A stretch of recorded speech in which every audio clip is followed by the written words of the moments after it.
The inaugural African Football League champions will this weekend shift their focus to the CAF Champions League. And the goal is to also go all the way and win a second title to add to the one the team won 7 years ago. Downs will play their first group stage match against Mauritania's Nouadhibou, who will be playing for the first time in the group stage of the competition. They've got quite a few players in the national team of Mauritania, and if you remember, I think the last two results between Mauritania and South Africa, Bafana we drew and lost, I think, the last two games, if I'm not mistaken, against Mauritania, and therefore that already tells you how difficult this game is going to be. They've got some very good players. And while Downs' goal is to eventually win the tournament, they aren't looking that far ahead yet. We've got to get ourselves into a position where we can get enough points to qualify.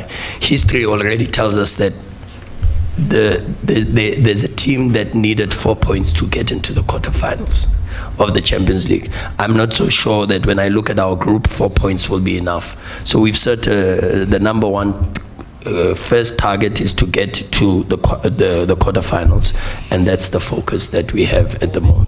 Meanwhile, Mokoena has bemoaned the condition in which some of his players return from national duty, with Mutobi Mvala sustaining an injury while on national duty.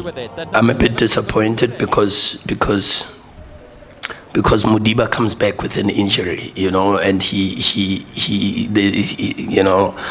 the information I get is that there was already the pain, and he still had to play 90 minutes, on an artificial turf like that in Rwanda, with the rain and all of that, with an injury. And now we might have Mudiba out for a little bit of time,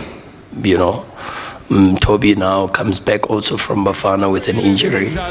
Sunday's match, to be played at the Loftus Versfeld Stadium, will kick off at 3 o'clock. Pacing Katlo, SABC News, Johannesburg.